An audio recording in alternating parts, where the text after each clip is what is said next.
Panic attack. Panic attack মানে হচ্ছে ভয়ের জন্য যে সমস্যাটা তৈরি হয় সেটাকে আমরা প্যানিক অ্যাটাক বলি। এক ভদ্রলোক বাড়িতে শুয়ে আছেন, হঠাৎ দেখা গেল তিনি দরদর করে ঘামছেন, পাখা চালালেও ঘাম বন্ধ হচ্ছে না, এবং সে বলছে যে আমি আর বাঁচব না, আমি মরে যাব, আমাকে এক্ষুনি কোনো নার্সিংহোম বা ডাক্তারখানায় নিয়ে চলো।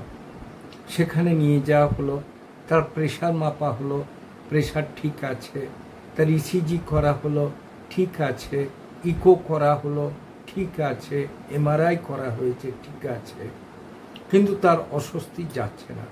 তখন রুগীকে বলা হলো, আপনি কি কোনো আতঙ্কে ভুগছেন বা কোনো আতঙ্কের জন্য আপনার এই কষ্টটা হচ্ছে? তখন বলতে লাগলো যে কোনো কিছু নয়, আমি অফিসে একজনকে প্রচণ্ড বসকে ভয় করি, এবং কোনো দিন যদি আমার সেই দিনের পেন্ডিং কাজ না কমপ্লিট করতে পারি তখন আমার বুক ধড়ফড়, রাত্রে ঘুম না আসা, অস্বস্তি বোধ করা, এগুলো হতে থাকে। তখন ডাক্তাররা ডায়াগনোসিস করলেন এটা হচ্ছে প্যানিক অ্যাটাক। প্যানিক অ্যাটাকের ফলে কি হয়, আপনাকে মনের জোর, প্যানিক অ্যাটাকের ফলে বাড়ির লোক মনে করবে যে সত্যি করে তার হার্টের গোলমাল হয়েছে, আদৌ কিন্তু তা নয়। সে নিজে ভীত সন্ত্রস্ত হয়ে যাবার ফলে সে নিজেকে গুটিয়ে নিচ্ছে এবং কষ্ট পাচ্ছে, এবং বাড়ির লোকও তার ফলে ভীত সন্ত্রস্ত হয়ে মনে করছে তার কোনো বড় রোগ হয়ে গেছে।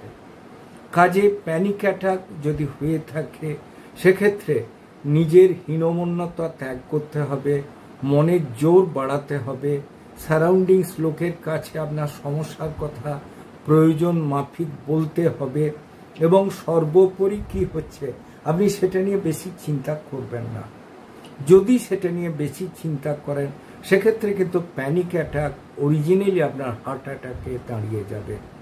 কাজে প্যানিক অ্যাটাক থেকে বেরিয়ে আসতে গেলে মনের জোর দরকার, হীনমন্যতা ত্যাগ করা দরকার, লোকজনের সাথে মেশা দরকার, এবং সর্বোপরি যেটা হচ্ছে নিজেকে পুরোপুরি যুদ্ধের জন্য প্রস্তুত রাখা দরকার। আমি অন্যায় করিনি, আমি তাহলে কেন ভয় খাবো?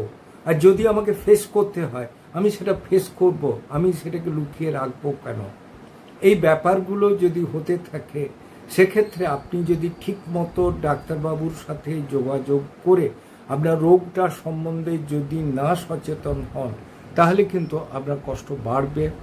আপনি সত্যি করে অরিজিনালি যেটা রুগী হয়ে যে তখন বাড়ির লোকের কাছে একটা বোঝা তৈরি হবে। আমার চ্যানেল যদি আপনাদের ভালো লাগে অবশ্যই লাইক করুন, শেয়ার করুন, কমেন্ট করুন, সাবস্ক্রাইব করুন। ভালো থাকুন, সুস্থ থাকুন।